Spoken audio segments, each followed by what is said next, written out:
پھر اللہ سبحانہ تعالیٰ فرماتے ہیں ربنا، اے ہمارے رب، لا تؤاخذنا، نہ مواخذہ کرنا ہمارا، ان نسینا، اگر ہم بھول جائیں۔ اب سورۃ البقرہ کے اختتام میں بہترین دعا آ رہی ہے۔ بندہ مومن دعا کرتا ہے کہ اے اللہ، ہم اپنی زندگیاں ضائع کر آئے ہیں، تو ہمارا مواخذہ نہیں کرنا۔ اگر ہم بھول جائیں، اور ہم واقعی بھول جاتے ہیں، ہم اپنی ذمہ داریاں ادا کرنا بھول جاتے ہیں، ہم کتنی باتیں بھول جاتے ہیں، ہم نماز میں بھول جاتے ہیں، ہم اذکار کرنا بھول جاتے ہیں، ہم روزے دار ہوں تو بھول کر کھا پی لیتے ہیں، ہم وعدہ کر کے بھول جاتے ہیں۔ تو کوئی بدنیتی نہیں، پھر بھی جو کمی ہو گئی اس کے لیے دعا سکھائی گئی کہ اللہ تعالیٰ ہم جو بھول جاتے ہیں آپ اس پر ہمیں معاف کر دیجیے گا، ہمیں اس پر پکڑیے گا نا۔ بہت ہی خوبصورت اختتام سورۃ البقرہ کا، بہت بہترین دعا کے ساتھ، اور یہ دعا بندہ مومن کے قلبی احساسات کا اظہار ہے۔ یہ اللہ کی وہ عظمت ہے جو بندہ مومن کے دل میں ہے، اور مومن کے دل میں جو ایک بےتابی ہے، جو ایک بے چینی ہے، اس کا اظہار ہے کہ اے اللہ، اے ہمارے رب، ہمیں پکڑنا نہیں جب ہم بھول جائیں۔ اور یہ اللہ کا کتنا بڑا احسان ہے کہ یہ دعا اللہ نے مومنوں کو خود سکھائی۔ جو دعا قبول کرنے والا ہے وہی دعا سکھا رہا ہے، تو پھر اس دعا کی قبولیت میں شک کیسے ہو سکتا ہے؟ اور یہ دعا کس کے دل سے نکلے گی؟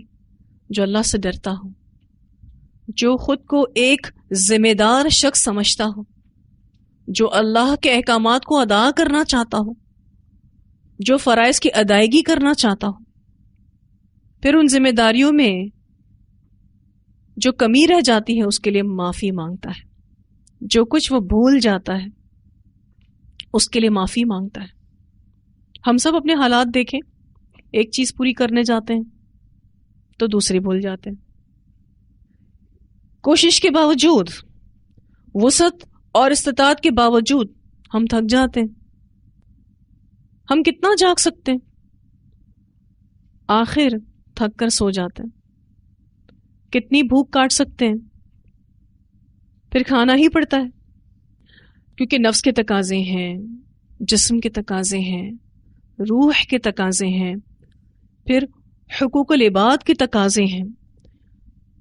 ان سب میں انسان گھرا ہوا ہے، نہ چاہتے ہوئے بھی اس سے کوتاہی ہو جاتی ہے۔ اور یہ بات یاد رکھیے گا، ہم سب کو راضی نہیں کر سکتے، آپ سب کو خوش نہیں کر سکتے۔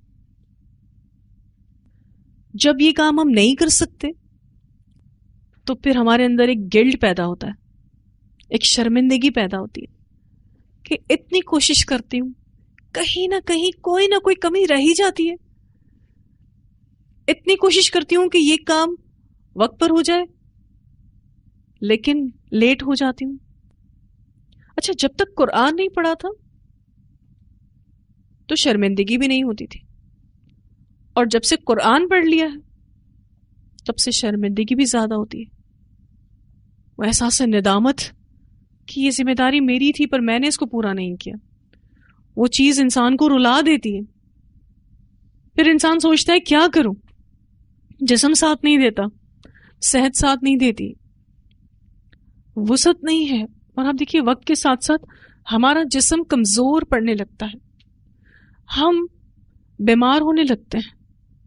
دل تو بہت چاہتا ہے کہ بڑے بڑے ارادے پورے کریں، ہمارے دل میں بڑے بڑے ارادے ہوتے ہیں، اور ہم چاہتے ہیں ہم یہ بھی پورا کریں، ہم یہ بھی پورا کریں، اپنے رب کو راضی کرنے کے لیے یہ نیک کام بھی کریں، وہ نیک کام بھی کریں، لیکن ہمارا جسم ساتھ نہیں دیتا، ہماری صحت ساتھ نہیں دیتی، اور بسا اوقات حالات ساتھ نہیں دیتے۔ جب تک دنیا کی طرف تھے تو دنیا کو حاصل کرنے کی ہم کوششوں میں لگے ہوئے تھے، لیکن جب سے الحمدللہ قرآن پڑھا ہے تو دل چاہتا ہے کہ دین کے لیے کچھ کریں، ایک شوق اور ایک لگن ہمارے اندر پیدا ہوتی ہے کہ ہم اپنے رب کو خوش کرنے کے لیے کچھ کریں، اس کے دین کو آگے پہنچانے کے لیے کچھ کریں، ہم یہ نیک عمل کریں. بہت سے کاموں کا دل چاہتا ہے، یہ بھی کر لیں وہ بھی کر لیں، پھر مہلت بھی کم ہے، وقت کے حساب سے کام زیادہ ہے. محسوس ہوتی ہے آپ کو یہ بات؟ اگر آپ ساری زندگی بھی لگا دیں نا اس قرآن کو پڑھنے میں، تو یہ ایک زندگی بھی اس قرآن کے فہم کو سمجھنے کے لیے کم ہے. کئی زندگیاں بھی مل جائیں نا تو بھی اس کے فہم کو سمجھنے کے لیے کم ہے. اور یہ جو بھول جانے کی بات آئی کہ ان نسینا، ہم بھول جاتے ہیں، نماز پڑھتے ہیں تو بھول جاتے ہیں، قرآن پڑھتے ہیں تو بھول جاتے ہیں. اور یہ انسانی کمزوری ہے بھولنا. جب ہم نماز میں کچھ بھول جاتے ہیں تو اس کا کفارہ رسول اللہ صلی اللہ علیہ وسلم نے ہمیں بتایا ہے. آپ صلی اللہ علیہ وسلم نے فرمایا کہ جو بھول کر نماز چھوڑ گیا، اسے یاد آئے تو پڑھ لے. اسے بخاری نے روایت کیا. کبھی ایسا ہوا آپ کے ساتھ کہ آپ یہ سوچتے رہے ہوں میں نے اثر پڑھی تھی یا نہیں پڑھی تھی، جی یاد نہیں آ رہا، اور یہ چیز اتنی زیادہ آپ کو فیل ہوتی ہے کہ آپ کو سمجھ نہیں آتا کہ پڑھی تھی یا نہیں پڑھی تھی. پھر آپ آس پاس کے لوگوں سے پوچھتے ہیں میں نے نماز پڑھی تھی یا نہیں پڑھی تھی. اب اس سے آپ انسانی کمزوری کا اندازہ لگائیں. وہ کام جو اگر ہم نے کر لیا ہے تو ہمیں یاد نہیں، اور اگر نہیں کیا تو بھی یاد نہیں. بسا اوقات اتنی گہری نیند میں آپ سو جاتے ہیں، جب آپ اٹھتے ہیں تو آپ کہتے ہیں میں کہاں ہوں، کیا ٹائم ہو رہا ہے، میں نے نماز پڑھی تھی یا نہیں پڑھی تھی. یہ ہے انسانی کمزوری. تو ایسے میں جب یاد آئے تو پڑھ لیں. پھر روزے میں غلطی سے کھا پی لیتے ہیں.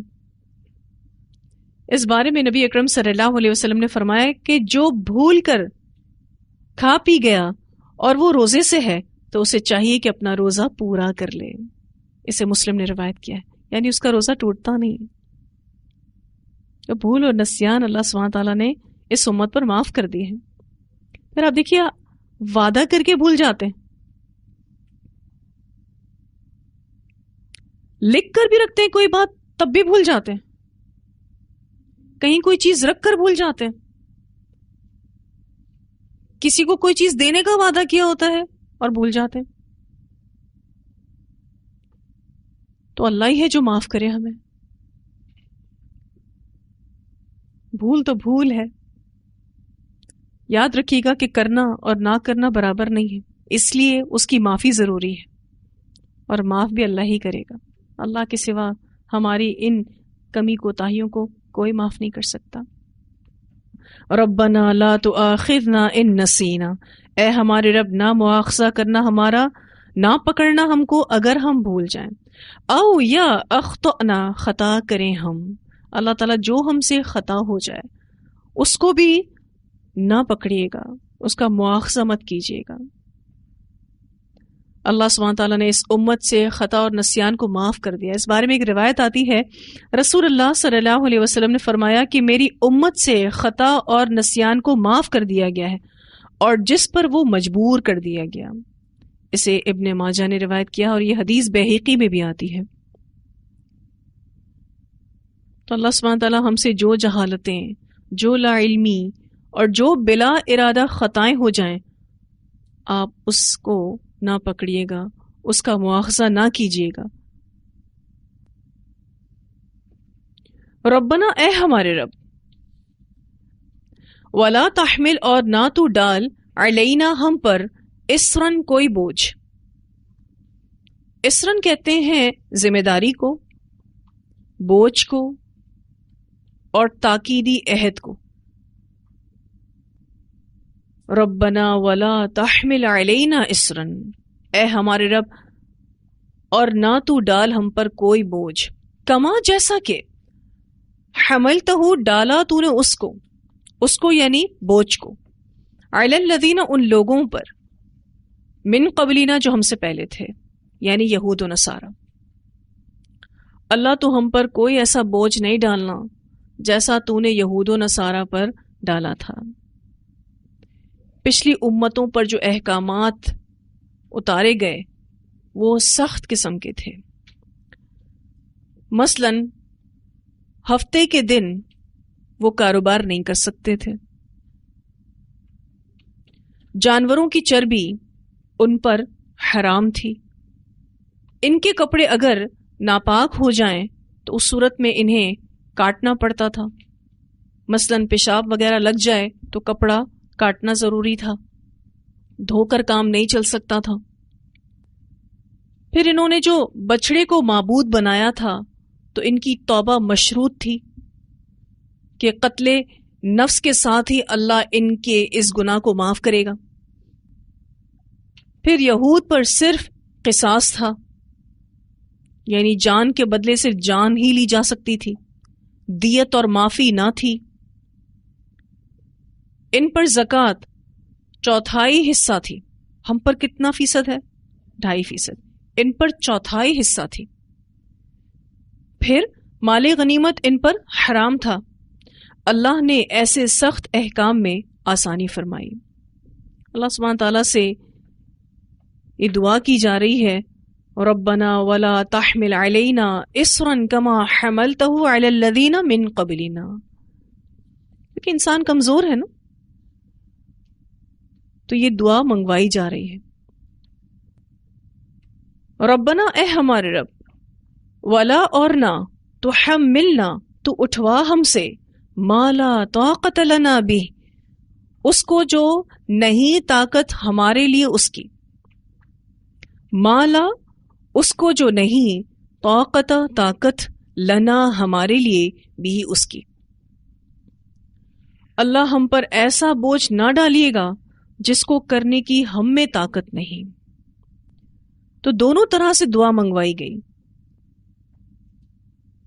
پہلی بات یہ تھی کہ اللہ پچھلی شریعتوں کے مشکل احکامات ہم پر نہ ڈالیے گا، اور دوسری بات کہ اس شریعت کے اندر بھی کوئی مشکل احکامات نہ ڈالیے گا. دونوں طرح سے دعا منگوائی جا رہی ہے کیونکہ انسان کمزور ہے، اور اللہ سبحانہ تعالیٰ نے یہ دعا خود سکھائی کہ مانگو، ربنا ولا تحمل علینا اصرا کما حملته علی الذین من قبلنا. اللہ پچھلی شریعتوں کے مشکل احکامات ہم پر نہ ڈالیے گا. ربنا ولا تحملنا ما لا طاقت لنا به، اور اللہ سبحانہ تعالیٰ اس شریعت کے اندر بھی مشکل احکامات نہ دیجیے گا. یہ جو دعا کی گئی کہ جو شریعت اللہ تعالیٰ آپ ہمیں دے رہے ہیں اس میں بھی مشکل احکامات نہ دیجیے گا، اس بات کو آپ اس طرح سے سمجھ سکتے ہیں. مثلاً بیٹھ کر نماز پڑھنے کی رخصتی نہ ہوتی، تیمم کی رخصتی نہ ہوتی،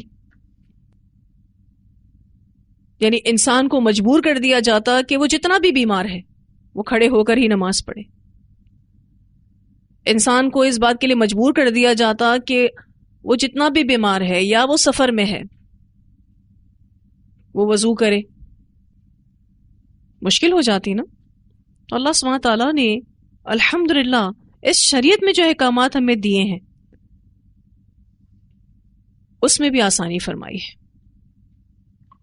اس سے ایک دوسری بات بھی یہ پتہ چلتی ہے کہ جو طاقت ہمارے اندر نہیں، اللہ تو ہمیں ایسی آزمائش میں بھی نہیں ڈالنا، کیونکہ ہر انسان کی طاقت مختلف ہے. بہت سی چیزیں انسان واقعی نہیں کر پاتا. بعض دفعہ ذہنی کمزوری ہوتی ہے، بعض دفعہ جسمانی کمزوری ہوتی ہے، بعض دفعہ حالات سازگار نہیں ہوتے. تو یہاں یہ دعا کی جا رہی کہ اللہ تعالیٰ ہم سے ہماری طاقت سے زیادہ بوجھ نہ ڈالیے گا. جیسے کہ کچھ لوگوں کی زندگی میں بڑے بڑے حادثات ہوتے ہیں، لیکن جیسا کہ میں آپ سے ذکر کر رہی تھی کہ وہ بڑی ہمت کے ساتھ اس کو پورا کر جاتے ہیں. اور میں نے آپ کو مثال بھی دی کہ اگر کسی عورت کا ایب نارمل بچہ ہوتا ہے، یا کوئی عورت جوانی میں بیوہ ہو جاتی ہے یا مطلقہ ہو جاتی ہے، کس طریقے سے وہ سروائیو کرتی ہے، تو ڈیفینیٹلی اللہ سبحانہ تعالیٰ نے اس میں اس کی وسعت ڈالی ہوتی ہے، پھر اس پر وہ بوجھ ڈالتے ہیں. تو ہم سب کو یہ دعا کرنی چاہیے کہ اللہ ہمیں ایسی آزمائشوں سے بچانا جس سے ہمارے دین ایمان اور آخرت کا خطرہ لاحق ہو جائے. اور یہ بات یاد رکھیے گا کہ اگر کوئی آزمائش آ گئی ہے تو اس کی وسعت پہلے ڈالی گئی ہے. تو اپنی زندگی سے ہم سب کو یہ جملہ نکال دینا چاہیے کہ اللہ تعالیٰ نے جو تکلیف مجھے دی ہے مجھ میں اس کی برداشت نہیں. یہ جملہ اپنی زندگی سے نکال دیں. کبھی یہ جملہ ہمارے منہ سے نہ نکلے. پھر اللہ سبحانہ تعالیٰ نے مزید یہ دعا سکھائی، واعف عنا، اور درگزر فرما ہم سے. جو نعمتیں تو نے دی ہیں ہم اس کی ناشکری کر جاتے ہیں یا اسے پا کر اس کا اصل شکر ادا نہیں کرتے ہیں. جتنا شکر ادا کرنا چاہیے نا اتنا شکر نہیں ادا کرتے. تو اللہ تو ہمیں معاف کر دے، ہم سے درگزر فرما. عفو کہتے ہیں ایسی معافی جس کا نشان بھی باقی نہ رہے. یعنی اللہ سبحانہ تعالیٰ جو ہم کرنا چاہ رہے تھے لیکن کر نہیں پائے تو درگزر کر دینا. اور جو ہم غلطیاں کر چکے ہیں واعف عنا، اللہ آپ اس کو مٹا دیجئے. واغفر لنا، اور بخش دے ہمارے لیے. اللہ سبحانہ تعالیٰ تو ہمیں بخش دے جو کوتاہیاں ہم سے ہو گئیں، اس کو تو ڈھانپ لے اور ہمارے اعمال سے گناہوں کو وائپ آؤٹ کر دے، مٹا دے. غفرہ کا معنی ہوتا ہے نا ڈھانپ لینا. اللہ تو ہمارے گناہوں کو چھپا دے. جو گندگیاں ہمارے نامہ اعمال میں ہم نے جمع کر لی اللہ تو انہیں چھپا دے. کہنا یہ مقصد ہے کہ معاف کر دے. وارحمنا، اور رحم فرما ہم پر. اللہ تو ہم پر رحم فرما کہ ہم اس کو دوبارہ نہ کریں. تو ہم پر رحم کر تاکہ ہم گناہوں کو نہ کر سکیں. اور رحمت کا لفظ کہہ کر جنت مانگنے کا تصور بھی ہمارے ذہنوں میں ہونا چاہیے، کیونکہ اللہ کی رحمت جنت ہے. وارحمنا، اور ہم پر رحم فرما، یعنی ہمارے لیے گناہوں کو کرنا مشکل کر دے اور ہمیں جنت عطا کر. انت مولانا، تو ہمارا مولا ہے. مولانا کا جو لفظ ہے اس کا معنی مالک، دوست، مددگار اور مرجع کو بھی کہتے ہیں، یعنی جس کی طرف مشکلات میں رجوع کیا جائے. تو یہاں بندہ مومن کیا کہہ رہا ہے؟ انت مولانا، تو ہی ہمارا مولا ہے، تو ہی ہمارا مالک ہے، تو ہی ہمارا دوست ہے، تو ہی ہمارا مددگار ہے اور ہمارا مرجع ہے، یعنی جس کی طرف ہم مشکلات میں رجوع کرتے ہیں. ایک طرح سے توحید کا اقرار ہے. فانصرنا، پس مدد فرما ہماری، علی القوم الکافرین، اوپر کافر قوم کے. اس حصے کے 3 معنی کیے جاتے ہیں. پہلا معنی کہ جب واسطہ اللہ کے انکاری یا دین کا انکار کرنے والے یا مخالفت کرنے والوں سے پڑے تو اس وقت ہمیں ثابت قدم رکھنا. دوسرا معنی دلائل سے ہماری مدد فرما، حجت کے ساتھ حق کو ثابت کرنے کی توفیق عطا فرما، ہمیں بیان کی قوت دے، یعنی بولنے کی قوت کے ساتھ ہماری مدد فرما. تیسرا معنی جنگ کے میدان میں مدد فرما، یعنی سامان جنگ کے ساتھ ہماری مدد فرما. یہ 2 آیات اس وقت نازل ہوئی تھیں جب کافروں سے شدید محاذ آرائی تھی، اور ایسے نازک وقتوں میں خاص الخاص دعائیں کرنا سنت سے ثابت ہے. تو ایک معنی کیا ہے کہ جنگ کے میدان میں ہماری مدد فرما، سامان جنگ کے ساتھ مدد فرما، ہمیں کافر قوم کے مقابلے میں مدد فرما، یعنی ان پر غلبہ نصیب کر. پھر یہ کہ جو بھی یہ کافر ہیں جو تیری اطاعت نہیں کرتے، جب بھی ہم ان لوگوں کے بیچ میں ہوں تو اللہ ہمیں ہمارا ایمان بچانے کی توفیق دے، کیونکہ ماحول میں انسان گھر جاتا ہے نا. جب کسی ایسے ماحول میں ہم پھنس جاتے ہیں جہاں کفر ہو رہا ہوتا ہے، بدعت ہو رہی ہوتی ہے، تو اپنا ایمان بچانے کی اللہ ہمیں توفیق دے. پھر آپ دیکھیے مخالفتیں دیکھنی پڑتی ہیں، تو ان مخالفتوں میں بھی ہم اپنے دین پر قائم رہ سکیں. فانصرنا علی القوم الکافرین، اللہ تمہاری مدد فرما اوپر کافر قوم کے.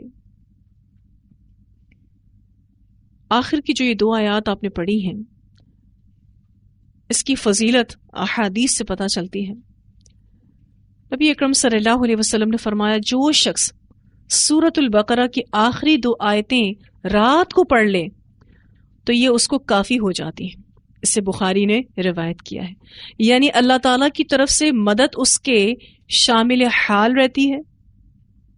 یہ 2 آیات اس کو کافی ہو جاتی ہیں. الحمدللہ، یعنی اس دعا میں ہر مسئلے کا حل ہے. روزانہ رات کو پڑھ کر سونا ہے اس کو انشاءاللہ. یہ آپ کو شیطان سے کافی ہو جائیں گی، یہ آپ کو ہر مسئلے سے کافی ہو جائیں گی، ہر مشکل پریشانی سے کافی ہو جائیں گی. ایک اور روایت آتی ہے، آپ صلی اللہ علیہ وسلم نے فرمایا اس سورت کی آخری آیات مجھے عرش کے ایک خزانے سے دی گئی ہیں، اور یہ آیات آپ صلی اللہ علیہ وسلم کے سوا کسی اور نبی کو نہیں دی گئیں. اسے مسند احمد نے روایت کیا ہے. یہ حدیث سنن نسائی، طبرانی، بیہقی، حاکم، دارمی سب میں آتی ہے. یعنی یہ اتنی اسپیشل 2 آیات ہیں جو صرف اور صرف ہمیں عطا کی گئی. ہم واحد امت ہیں جن کے پاس یہ 2 آیتیں ہیں. ہم سے پہلے کی امتوں کو یہ نہیں دی گئی. پھر نبی اکرم صلی اللہ علیہ وسلم کو معراج کی رات میں جو 3 چیزیں ملی تھی تحفتاً، ان میں سے ایک سورۃ البقرہ کی آخری یہ 2 آیات ہیں. اس بارے میں روایت آتی ہے، سیدنا عبداللہ بن مسعود رضی اللہ تعالیٰ عنہ بیان کرتے ہیں کہ جب رسول اللہ صلی اللہ علیہ وسلم کو معراج کرائی گئی تو آپ کو سدرۃ المنتہا کے پاس لے جایا گیا جو 6 آسمان میں ہے. یعنی اس کی جڑ 6 آسمان میں ہے اور زمین سے اوپر جانے والی چیزیں یہیں پہنچتی ہیں. پھر ان کو قبضے میں لے لیا جاتا ہے اور اوپر سے جو کچھ زمین پر آتا ہے وہ بھی یہاں تک پہنچتا ہے، پھر اس کو وہاں سے لے لیا جاتا ہے. یعنی جو بھی نیک اعمال آپ کرتے ہیں نا، یہ سدرۃ المنتہا تک پہنچتے ہیں، پھر اس کے بعد اس کو قبضے میں لے لیا جاتا ہے، یعنی اس کو سیو کر لیا جاتا ہے. اور جو کچھ بھی آسمان سے نیچے آنا ہے نا، تو وہ بھی پہلے کہاں اترتا ہے؟ اس سدرۃ المنتہا پر اترتا ہے، پھر اس کو زمین پر شفٹ کیا جاتا ہے. فرمایا اذ یغشی السدرۃ ما یغشی، جب اس بیری کو ڈھانپ رہا تھا جو ڈھانپ رہا تھا. اصل میں اس بیری کے درخت پر اتنی خوبصورت چیزیں نازل ہو رہی تھیں جس کا ذکر سورۃ النجم میں آتا ہے آیت نمبر 16 میں. فرمایا اس جگہ رسول اللہ صلی اللہ علیہ وسلم کو 3 چیزیں عطا فرمائی گئیں. 5 نمازیں عطا کی گئیں. یعنی یہ اسپیشل سفر تھا تو اسپیشل تحفہ کیا دیا گیا؟ 5 نمازیں. ایکچولی یہ 50 نمازیں تھیں جو فرض کی گئی تھیں، لیکن اس میں تخفیف ہوتے ہوتے یہ کتنی رہ گئیں؟ 5. لیکن پھر اللہ سبحانہ تعالیٰ نے نبی اکرم صلی اللہ علیہ وسلم سے فرمایا کہ یہ ہے تو 5 نمازیں لیکن اجر میں 50 کے برابر ہے، کیونکہ اللہ کے ہاں بات نہیں بدلتی. اللہ جو کہتے ہیں وہ حق کہتے ہیں، اللہ غلطی سے پاک ہے. اسی لیے اگر اس نے 50 نمازیں فرض کی تھیں اور تخفیف کر کے 5 کر دی ہیں، اجر وہ 50 کا ہی دے گا. تو 5 نمازیں عطا کی گئیں. دوسرا تحفہ سورۃ البقرہ کی آخری 2 آیات عطا فرمائی گئیں. اور تیسری چیز کہ آپ صلی اللہ علیہ وسلم کی امت میں سے جو شخص شرک نہ کرے اس کے ہلاک ہونے والے گناہوں کو معاف کر دیا جائے گا. اسے مسلم نے روایت کیا ہے. یعنی ہر موحد کی مغفرت کا وعدہ دیا گیا، جو بھی توحید پر رہے گا اس کے گناہوں کو معاف کر کے اس کو جنت میں داخل کر دیا جائے گا. پھر یہ اتنی اسپیشل آیات ہیں کہ جب یہ نازل ہوئی تو آسمان کے دروازے کھل گئے اور الفاظ یہ آئے ہیں حدیث میں فتحت لہا ابواب السماء عند نزولها. اس بارے میں روایت آتی ہے، سیدنا عبداللہ بن عباس رضی اللہ تعالیٰ عنہما بیان کرتے ہیں کہ ایک روز سیدنا جبرائیل علیہ السلام رسول اللہ صلی اللہ علیہ وسلم کے پاس بیٹھے ہوئے تھے کہ انہوں نے اپنے اوپر سے ایک زوردار آواز سنی. انہوں نے سر اٹھایا، پھر فرمایا یہ آسمان کا ایک دروازہ ہے جو آج کھولا گیا ہے، آج سے پہلے کبھی نہیں کھولا گیا. پھر اس دروازے سے ایک فرشتہ نازل ہوا. جبرائیل علیہ السلام نے فرمایا یہ ایک فرشتہ ہے جو آج زمین کی طرف نازل ہوا ہے اور آج سے پہلے کبھی نازل نہیں ہوا. پھر اس فرشتے نے رسول اللہ صلی اللہ علیہ وسلم کو سلام کیا اور کہا 2 نوروں کی خوشخبری سنیے، یہ 2 نور صرف آپ کو عطا کیے گئے ہیں، آپ سے پہلے کسی نبی کو عطا نہیں کیے گئے. ایک نور سورۃ الفاتحہ اور دوسرا نور سورۃ البقرہ کی آخری آیات ہیں. آپ جب کبھی ان دونوں میں سے کوئی کلمہ تلاوت کریں گے تو آپ کو مانگی ہوئی چیز مل جائے گی. اسے مسلم نے روایت کیا ہے. آپ دیکھیں، آپ سورۃ الفاتحہ میں بھی دعا مانگتے ہیں، اہدنا الصراط المستقیم صراط الذین انعمت علیہم غیر المغضوب علیہم ولا الضالین. اور اسی طرح سے سورۃ البقرہ کی آخری آیات میں آپ دعا کرتے ہیں ربنا لا تؤاخذنا ان نسینا او اخطأنا ربنا ولا تحمل علینا اصرا کما حملته علی الذین من قبلنا ربنا ولا تحملنا ما لا طاقت لنا به واعف عنا واغفر لنا وارحمنا انت مولانا فانصرنا علی القوم الکافرین. جو بھی دعا آپ مانگیں گے، جو بھی کلمہ آپ تلاوت کریں گے، آپ کو مانگی ہوئی چیز مل جائے گی.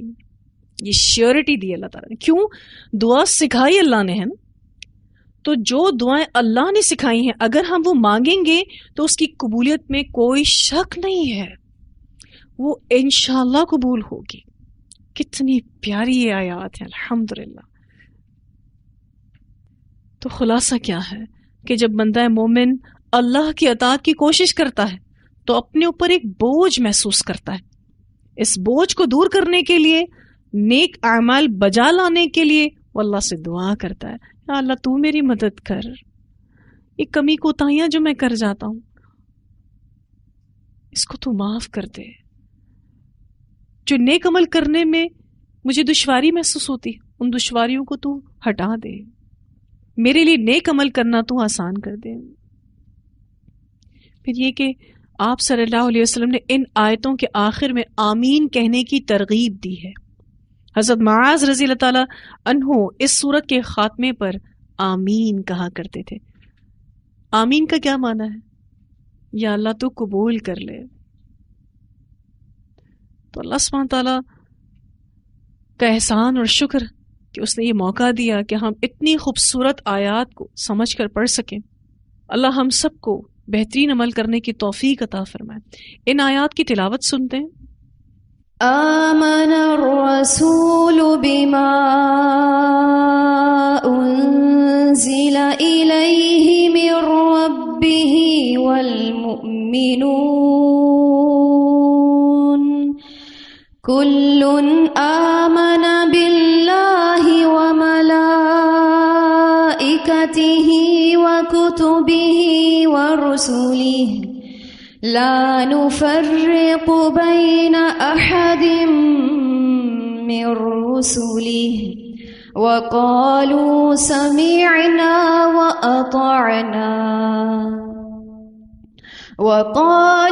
سمعنا وأطعنا غفرانك ربنا وإليك المصير.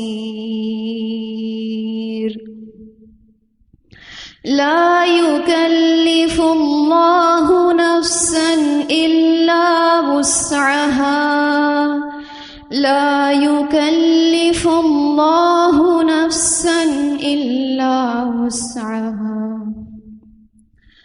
لها ما كسبت وعليها ما اكتسبت لها ما كسبت وعليها ما اكتسبت ربنا لا تؤاخذنا إن نسينا أو أخطأنا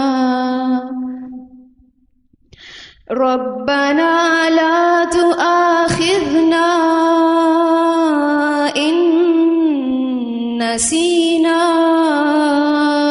أو أخطأنا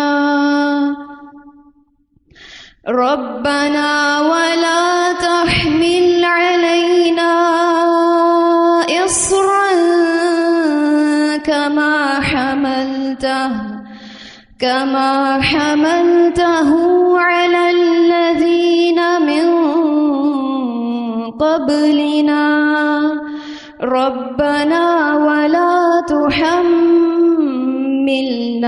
ما لا طاقة لنا به واعف عنا واغفر لنا وارحمنا واعف عنا واغفر لنا وارحمنا أنت مولانا فانصرنا على القوم الكافرين. جی یہ جو بات ہوئی تھی لہا ما کسبت وعلیہا مکتسبت، انسان کو وہی کچھ ملے گا جو اس نے کمایا، اور وہ اسے ضرور ملے گا جو بھی اس نے نیک عمل کیا، اور جو برا کام کیا تو اس کی سزا بھی اسے ملے گی اور ضرور ملے گی. نہ آبا کی نیکی کام آئے گی، نہ اس کا نسب کام آئے گا، اور یہ بھی نہیں ہوگا کہ غلطی کوئی کرے اور سزا کسی اور کو ملے، یہ بھی نہیں ہوگا. البتہ یہ ضرور ممکن ہے کہ کسی شخص نے کسی نیک کام کی بنیاد رکھی ہو جس کے اثرات اس کی موت کے بعد بھی جاری رہیں، صدقہ جاریہ کی شکل میں، اس کی موت کے بعد بھی اس کو اجر ملتا رہے گا. اسی طرح کسی نے برے کام کی بنیاد رکھی ہو اور اس کی موت کے بعد بھی اس کے اثرات جاری رہیں، یعنی گناہ جاریہ کی شکل میں، یعنی مرنے کے بعد بھی اسے گناہ ملتا رہے گا. اور یہ بات قرآن سے بھی ثابت ہے اور احادیث سے بھی ثابت ہے. اس لیے بہت زیادہ اپنے عمل پر فوکس کرنے کی ضرورت ہے. ہم جو آج بو رہے ہیں کل ہم وہی کاٹیں گے. یہ آیات بہت اہم آیات ہیں، اور اللہ سبحانہ تعالیٰ نے اس میں ہماری بہترین تربیہ کی ہے، ہمیں بہترین دعا سکھائی ہے. اللہ سے دعا ہے کہ اللہ ہم سب کو بہترین عمل کرنے کی توفیق عطا فرمائے. آپ سب نے ان دو آیات کو، آیت 285 اور 286 کو حفظ کرنا ہے انشاءاللہ تعالی، اور روزانہ رات کو اس کو پڑھ کر ہی سونا ہے. اس میں جو خاص الخاص دعا ہے، ربنا لا تؤاخذنا ان نسینا او اخطأنا ربنا ولا تحمل علینا اصرا كما حملته على الذين من قبلنا ربنا ولا تحملنا ما لا طاقة لنا به واعف عنا واغفر لنا وارحمنا انت مولانا فانصرنا على القوم الكافرین. اس دعا کو آپ نے روزانہ کئی بار مانگنا ہے، اپنی روز کی دعاؤں میں اس کو شامل کرنا ہے انشاءاللہ تعالی. آپ جو مانگیں گے آپ کو عطا کیا جائے گا، کیونکہ حدیث میں اس کی شیورٹی دی گئی ہے کہ آپ مانگیں، بس آپ کے مانگنے کی دیر ہے، اللہ آپ کو ضرور عطا کرے گا. تو یہاں الحمدللہ ہمارا یہ لیسن مکمل ہوا، اور ساتھ ساتھ سورۃ البقرہ بھی مکمل ہوئی. ہم سب اللہ کے شکر گزار ہیں کہ اس نے ہمیں یہ توفیق دی، یہ دن دیکھنا نصیب کیا کہ اتنی بڑی خوشی الحمدللہ ہمیں دی کہ ہم نے آج سورۃ البقرہ کا اختتام کیا. ایک چھوٹی سی دعا کے ساتھ اپنے اس لیسن کا اختتام کریں گے. سبحان اللہ وبحمدہ عدد خلقہ ورضا نفسہ وزنۃ عرشہ ومداد کلماتہ.